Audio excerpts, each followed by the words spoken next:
Welcome to Mr. Hutchings History, where the past comes alive. Let's dive into today's story. Welcome back, deep divers. Today we're going deep, really deep, into a decade that was a turning point for Hispanic Americans, the 1970s. A decade packed with legal battles, social shifts, and the ever-present issue of affirmative action. Right. And to guide us through this deep dive, we've got a fascinating source, a history lecture transcript. It really lays out the complexities of this era. Definitely. And I think what makes the 1970s so interesting is that it's more than just, platform shoes and disco. Yeah, there's way more to it than that, especially for Hispanic Americans. Exactly. Think about it. Landmark court cases, powerful advocacy groups taking center stage, and even how the very idea of a Latino identity started to solidify. Yeah, I remember from the transcript that before the 70s, it was all about separate labels. Right. You had Mexican-American, Puerto Rican, Cuban, all distinct. But then the shift towards Latino began. Why was that so important? Well, for one thing, imagine trying to fight for your rights when you're seen as a bunch of separate groups. Yeah, that makes sense. Strength in numbers, right? Exactly. This move to a Latino identity fostered a sense of unity, of solidarity, which is absolutely essential when you're fighting for equality and recognition. A unified front, it just holds more political power. I can see that. So this growing sense of unity, did it pave the way for some of the legal victories that happened during this decade? Absolutely. And one of the biggest, a true turning point, was Cisneros v. Corpus Christi. You've probably heard of it. It rings a bell, yeah, definitely from history class. But honestly, I don't really remember the details. Well, in a nutshell, this 1970 case firmly established Mexican Americans as a protected group under civil rights law. Wow, that's huge. What was the role of MALDEF, the Mexican-American Legal Defense and Education Fund, in all of this? They're mentioned a lot in the transcript. Oh, they were instrumental. Their lawyers argued brilliantly that Mexican Americans were facing systemic discrimination, particularly in education. That makes sense. I'm imagining, like, a Mexican-American student in Texas back then. Segregated schools, limited resources. Exactly. A system working against them. Yeah. Then comes Cisneros v. Corpus Christi. The court sides with MALDEF, and boom. Suddenly, the law recognizes that Mexican Americans deserve equal opportunities. Wow. It's like a legal earthquake. What a powerful moment. It really was. And the impact of this case, it went way beyond Texas. Any school receiving federal funds now had to address disparities in access and representation for Mexican-American students. So it set a major precedent. For sure. It laid the groundwork for future battles against inequality in other areas of public life, too. So we have Cisneros laying down the law, and then boom, a wave of affirmative action policies starts rolling out. That's right. Things really started to shift for Hispanic workers. First, in '67, the Department of Labor encouraged these diversity goals, specifically mentioning Spanish Americans. Interesting. So they were being included specifically. Yep. Then, just a few years later, the Equal Employment Opportunity Act of 1972 gave the EEOC, that's the Equal Employment Opportunity Commission, the power to sue companies that were discriminating. So real teeth to enforce these new rules. You got it. And then, by 1977, it was official. Spanish speakers were formally recognized as eligible for affirmative action. A lot happened in a short time. It was a whirlwind of change, but it wasn't just about the legal side of things, was it? The transcript also highlights the role of advocacy groups. Oh, absolutely. Groups like LULAC, the League of United Latin American Citizens, were really stepping up their efforts. Voter registration drives, campaigns for better education. They were empowering Latinos to take charge. And we can't forget MALDEF, right? They were fighting hard for broader access to affirmative action. Right. And then you have the National Council of La Raza, also known as NCLR, really acting as a bridge between Hispanic communities and the people making policy decisions, pushing for economic and political equality across the board. So many different groups, all working towards the same goals. It's inspiring, really. It is. It really shows the power of collective action. And speaking of collective action, in 1976, NALEO emerged onto the scene. That's the National Association of Latino Elected and Appointed Officials. They provided resources and support specifically for Latino politicians. Wow, so strategic. And that same year, 1976, saw the birth of the Congressional Hispanic Caucus. Exactly. They hit the ground running, ready to amplify the voices of Hispanic lawmakers and tackle those big issues: bilingual education, healthcare, immigration reform, the whole 9 yards. What a moment in history. So much happening, so much changing. So we've got these legal victories, this booming advocacy movement. But did it all translate into actual tangible progress for Hispanic Americans? Oh, that's a great question, and it's one we'll dive into right after the break. Stay tuned, folks. We'll be right back to explore the real-world impact of all these changes on the lives of Hispanic Americans. So much progress, so many changes.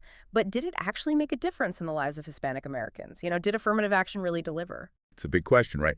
And the transcript, it definitely suggests that affirmative action led to some real, measurable improvements. Like if we look at the big picture, we see it playing out in three main areas. Okay, I'm intrigued. Hit me with those three areas. What were they? Politics, education, and employment. Okay, got it.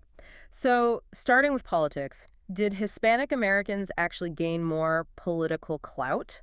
I mean, did they start having a bigger say in how things were run? Absolutely. The rise of those advocacy groups we talked about, like NALEO, the Congressional Hispanic Caucus, they played a huge part in getting more Latino candidates elected. So, real political representation, not just talk. Exactly. And the transcript mentions a great example, Henry Cisneros. He was elected mayor of San Antonio in '81. Oh, yeah, I remember him. A pretty big deal back then, right? Oh, for sure. And his career, it actually got started in the '70s. He's a perfect example of this new wave of Hispanic political leaders that emerged during this era. That's so cool. So, politics is one area. What about education? I remember the transcript talking about these bilingual and bicultural programs popping up in schools. Yes. Cases like the Aspira Consent Decree in '74, they really pushed for bilingual education. This was a major win for Hispanic communities. Think about it. A system where your language and culture are finally acknowledged and respected in the classroom.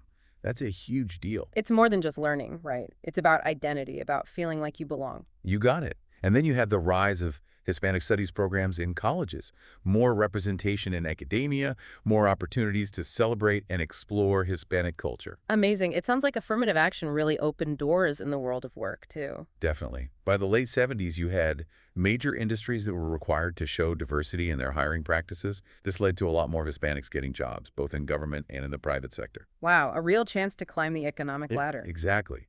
For families and communities that had been shut out for so long, it was a game changer. So, all in all, it sounds like the 1970s were a pretty amazing time for Hispanic Americans, right? Like, real, lasting progress. Without a doubt, there were huge strides made. Yeah. But the transcript, it also makes it clear that there were still a lot of roadblocks, a lot of challenges that remained. Right. It wasn't all sunshine and roses.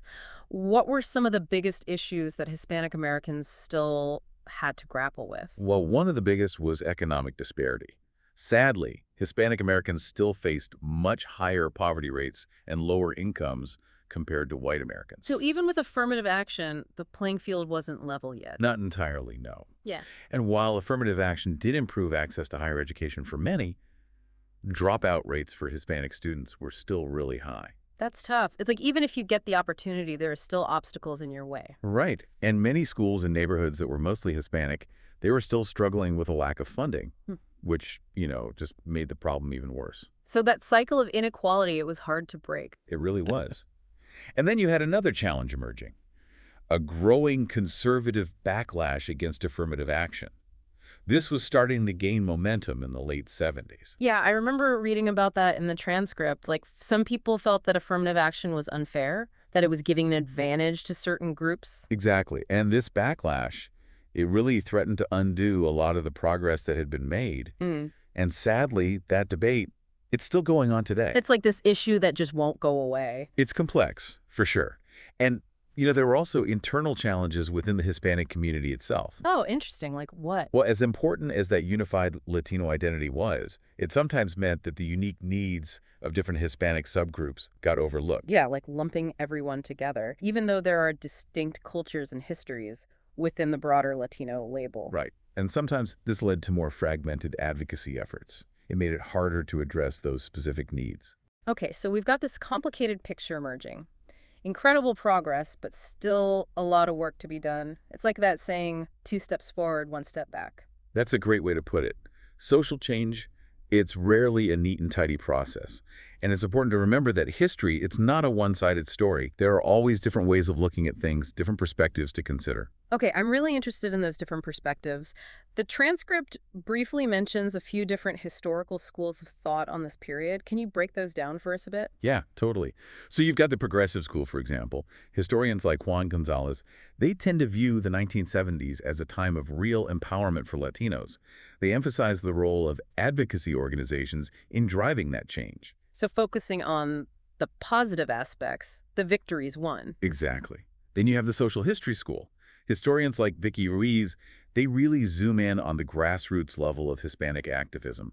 They highlight how local communities were often the ones pushing for those big reforms. So it's not just about the big names and organizations, but about everyday people making a difference. Right. And then there's the revisionist school. These historians like Matt Garcia, they offer a more critical take on the reforms of the 1970s. Their argument is that affirmative action often ended up benefiting middle-class Hispanics more than the poorest communities who needed it most. So even those well-intentioned policies, they didn't always reach everyone equally. Exactly. And finally, you have the post-colonial school. Historians like Ramon Grossfogel, they view Hispanic progress through the lens of U.S. imperialism. They argue that even with the gains of the 70s, deep-seated inequalities rooted in that history of imperialism persisted. So a much broader, more critical lens on the situation. Right, and you know what's so fascinating? Each of these perspectives, they add another layer to our understanding of this time period. They remind us that there's never just one right answer, one way to interpret history. It definitely makes you think. But beyond these scholarly interpretations, I'm curious about the actual voices of Hispanic Americans who lived through this era. Does the transcript offer any insights into their personal experiences? It does.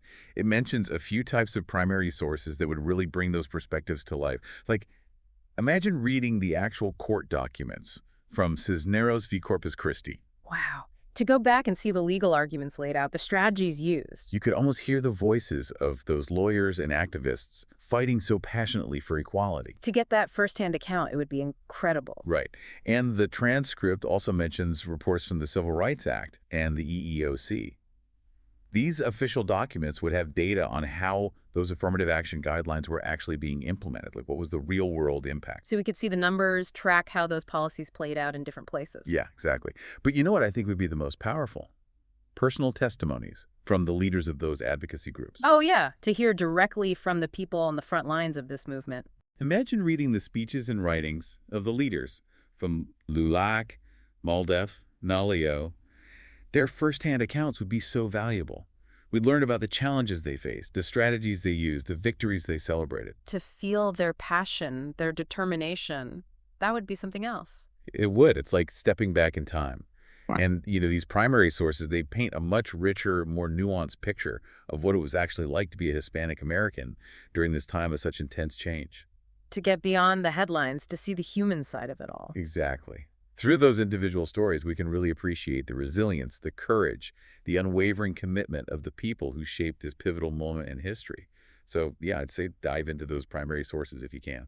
I'm definitely adding that to my to-do list. This whole deep dive has been eye-opening. We've covered so much ground. We talked about that shift towards a unified Latino identity, the impact of those big legal wins, the rise of these amazing advocacy groups, and the complexities of affirmative action.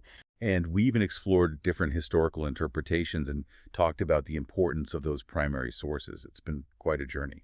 It has.